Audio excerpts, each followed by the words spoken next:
வணக்கம். பாண்டியன் ஸ்டோர் சீரியல்ல மீனாவோட அம்மா நகைகள் எடுத்துட்டு வந்துருக்குறாங்க. அதை பார்த்தோன்னே வீட்டில் இருக்கிறவங்களாம் ஷாக் ஆகுறாங்க. எதுக்கும்மா இதை எடுத்துகிட்டு வந்தேன்ட்டு, உனக்காக தாண்டி இந்த வீட்டில் கல்யாணம் நடக்க போதில்ல, கல்யாணத்துக்கு நீ நகை போட்டுக்கணும்ல, அதனால தான் எடுத்துகிட்டு வந்துன்றாங்க.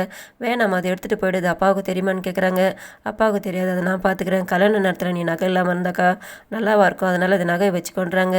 வீட்டில் நகைலாம் இருக்குது சம்மந்தி, வேணான்னு சொல்கிறாங்க. கோமதி இருக்கட்டுங்க, அவளுக்குன்னு இருந்தால் தான் சரியாக இருக்குன்ட்டு அவங்க கொடுத்துட்டு கிளம்பிடுறாங்க. மீனா ரொம்ப சந்தோஷமாக இருக்காங்க. இப்போ உனக்கு சந்தோஷம் தானேன்னு சொல்லிட்டு மீனா கிட்ட கோமதி கேட்குறாங்க. ரொம்ப சந்தோஷத்தான்ட்டு இவங்க பேசிக்கிட்டு இருக்காங்க. இதை பார்த்துட்டு ராஜோட சித்தி உள்ளே வராங்க. வந்துட்டு சொல்கிறாங்க, எதிர் வீட்டில் சம்மந்தி அம்மா வந்துட்டு போனாங்க மீனாவோட அம்மான்ட்டு. அவங்க பை நிறைய நகைகள் எடுத்து வந்து கொடுத்துட்டு போகிறாங்க. ஒரு 50-60 சவரன் இருக்கும் போல இருதுன்ட்டு அவங்க சொல்கிறாங்க. இப்போ எதுக்காக எதிர் வீட்டு விஷயத்தெல்லாம் பேசிக்கிட்டு இருக்கேன்ட்டு குமார் கேட்குறாரு. நாங்கள் பேசிகிட்டு இருந்தோம், உனக்கு என்னடா நீ சும்மாரான்ட்டு சொல்கிறாங்க. அப்படியான்னு கேட்குறாங்க. ஆமாம், அவ்வளோ நகைகள் எடுத்துன்னு வந்திருக்காங்க, எப்படியும் 50-60 சவரன் வந்திருக்கும் போல இருக்குது. இன்னொரு பக்கம் தங்கமயிலுக்கு கல்யாணம் ஆச்சுன்னா அவங்களும் 80 சவரன் வேறு போட சொல்லியிருக்காங்க. பரவாயில்ல, ரொம்ப கொடுத்து வச்சுவோ கோமதி, மருமகள்லாம் ரொம்ப பணக்கார இடத்துல தான் வந்திருக்காங்கன்ட்டு அவங்க சந்தோஷமாக பேசுகிறாங்க. அப்போ பாட்டி சொல்கிறாங்க, ராஜி கொடுத்து அவ்வளோ நகைகள் எடுத்துகிட்டு போனால் ஒரே நாள் அதெல்லாம் காலி பண்ணிகிட்டு இருப்பாங்கன்ட்டு இவங்க சந்தேகப்பட்டு பேசுகிறாங்க.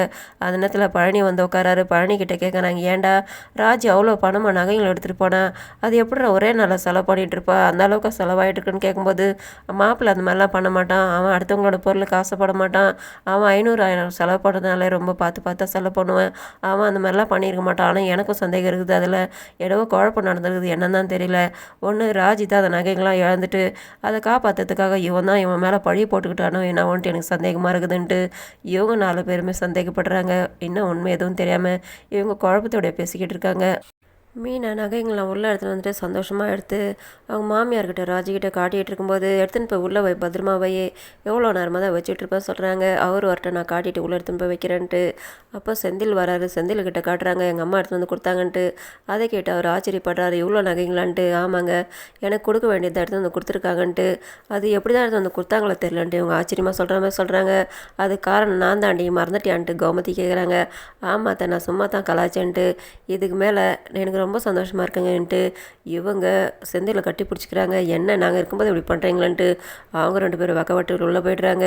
மீனா சொல்கிறாங்க, இதுக்கு மேலே எங்களோட அம்மா அப்பா நம்மளை ஏற்றுக்குவாங்கன்ட்டு எனக்கு நம்பிக்கை வந்துருச்சுங்க, போக போக எல்லாமே சரியாக போய்டுன்ட்டு இவங்க குஷியாக கட்டி பிடிச்சிக்கிறாங்க செந்தில். தங்கமயில் வீட்டில் ரெடி ஆகிட்டு இருக்காங்க. நம்ம புடவை எடுக்கிறதுக்காக போகலாமான்ட்டு. போகலாங்க, நீங்கள் வண்டியை புக் பண்ணிட்டு பஸ்ஸில் போகலான்ட்டு அவர் சொல்கிறாரு. நம்ம பஸ்ஸில் போனாக்காங்க சம்மந்தி வீட்டில் என்ன நினைப்பாங்க, காரை புக் பண்ணுங்கன்றாங்க. சரி, காரை புக் பண்ணிட்டேன்ட்டு அவரும் சொல்கிறாரு. அப்போ தங்கமயிலோட தங்கச்சி கேட்குறாங்க, அக்கா நீங்கள் எந்த மாதிரி புடவை எடுக்க போகிறீங்கன்ட்டு. அப்போ அவங்க எடுத்து கொடுக்குற புடவை தான் நானும் கட்டிக்க முடியுன்றாங்க.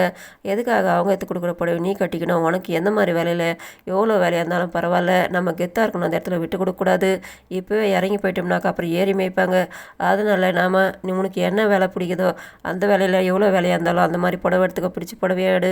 அதே நேரத்தில் அவங்ககிட்ட நம்ம இறங்கியும் போகக்கூடாது, நம்மளோட கெத்து விட்டு கொடுக்கக்கூடாதுன்ட்டு இவங்க புடவை எடுக்கிறதுக்காக கிளம்புறாங்க. இதே நேரத்தில் அதே மாதிரி பாண்டியன் வீட்டில் எல்லாரும் புடவை எடுக்கிறதுக்கு கிளம்பலாமான்ட்டு. அப்போ கல்யாண பொண்ணுக்கு எவ்வளோ வேலையில் புடவை எடுக்கலாம்னு சொல்லும்போது ஒரு 50,000 எடுக்கலான்ட்டு மீனா சொல்கிறாங்க. அவ்வளோ வேலையெல்லாம் எதுக்குமா, 1 நாள் 2 நாள் கட்டுறதுக்காக அவ்வளோ வேலையில் புடவை எடுத்துகிட்டு வந்து பீரோவில் தானே வைக்க போகிறேன்ட்டு.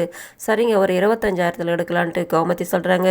ஒரு 20,000 25,000 எடுத்துடலாம், மாப்பிள்ளைக்கு ஒரு 5,000 ட்ரெஸ் எடுத்துக்கலாம். சரி, 2 பேருக்கு சேர்ந்து இவ்வளோ ஆச்சு. அப்போ மற்றவங்களுக்குலாம் ஒரு 2,000 எப்படி எல்லாமோ கணக்கு போட்டவர். சரி, மற்றவங்களுக்குலாம் ஜோடிக்கு ஒரு 10,000 கணக்கு போட்டுட்டு சரி எடுத்துக்கலான்ட்டு சந்தோஷமாக கிளம்புறாங்க. ப்ரோமோவில் குடும்பத்தோட வந்துட்டு ஜவுளி கடையில் பார்த்தாக்கா புடவைங்கள்லாம் லட்சக்கணக்கில் விலை போட்டிருக்குது. அதை பார்த்து தான் பாண்டியன் குடும்பத்தில் ஷாக் ஆகுறாங்க. இதோட முடியுது. நன்றி, வணக்கம்.